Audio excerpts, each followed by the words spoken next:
एक गुरु और शिष्य जंगल से होते हुए अपने गांव जा रहे होते हैं। अंधेरा काफी हो चुका था। शिष्य ने अपने गुरु से कहा कि गुरु की काफी रात हो चुकी है, अगर आप कहे तो आज की रात यही आसपास के किसी गांव में गुजार ले। गुरु जी ने अपना सर हिलाया और वो आसपास के गांव में एक छोटे से घर के पास जाकर रुके।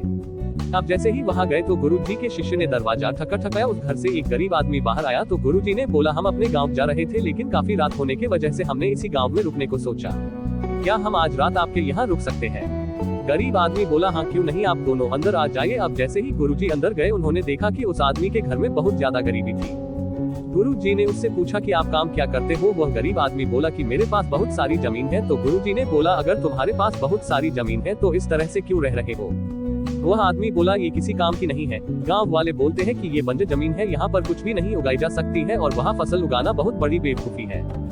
गुरु जी ने बोला कि तुम्हारा गुजारा कैसे होता है? उसने बोला कि मेरे पास एक भैंस है जिससे मेरा पूरा घर चलता है। ये सुनने के बाद गुरु जी सो जाते हैं और रात में जब सब लोग सो रहे होते हैं तब गुरु जी अपने शिष्य को उठाते हैं और उस गरीब आदमी की भैंस लेकर अपने गांव चले जाते हैं। शिष्य अपने गुरु से पूछता है कि गुरु जी कहीं आप ये गलत तो नहीं कर रहे हैं? उस गरीब आदमी की रोजी रोटी इसी भैंस की वजह से चलती है। तो गुरु जी अपने शिष्य की तरफ देखते हैं और मुस्कुराते हुए आगे बढ़ जाते हैं।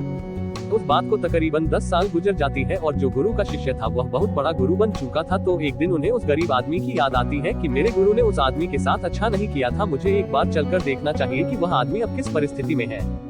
वह शिष्य उस गांव की तरफ जाता है और वहां जैसे ही पहुंचता है तो वह देखता है कि जहां पर उस गरीब आदमी का झोपड़ा था वहां पर एक बड़ा ही आलीशान महल बन चुका था और उस झोपड़ी के बाहर जो बंजर जमीन थी उस पर फल और फूलों के बगीचे थे।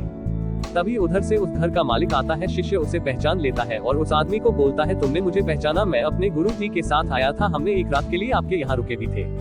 वह आदमी उसे पहचान लेता है और बोलता है कि उस रात में आप कहाँ चले गए थे? और उस रात के बाद ही मेरी भैंस कहीं चली गई थी, मेरे पास कोई रास्ता नहीं था, तो मैंने अपने जमीन पर मेहनत की और फसल निकल आई और आज मैं इस गाँव का सबसे बड़ा और सबसे अमीर आदमी बन चुका हूँ। ये सुनने के बाद शिष्य के आंखों में अपने गुरु जी के लिए आंसू आ गए और उसे ये बात अब समझ आई और वो रोने लगा। इस कहानी से हमें ये सीख मिलती है कि हमारे अंदर ऐसी बहुत सी टैलेंट छुपी हुई है, लेकिन हमें कोई ना कोई चीज रुका कर रखी है। वो आपके फैमिली वाले भी हो सकते हैं, आपको जॉब भी हो सकती है, कुछ और भी हो सकता है। देखिए, आपके पास भी तो भैंस की जैसी कोई दूसरी चीज तो नहीं है जिसने आपको आगे बढ़ने से रोक कर रखा है।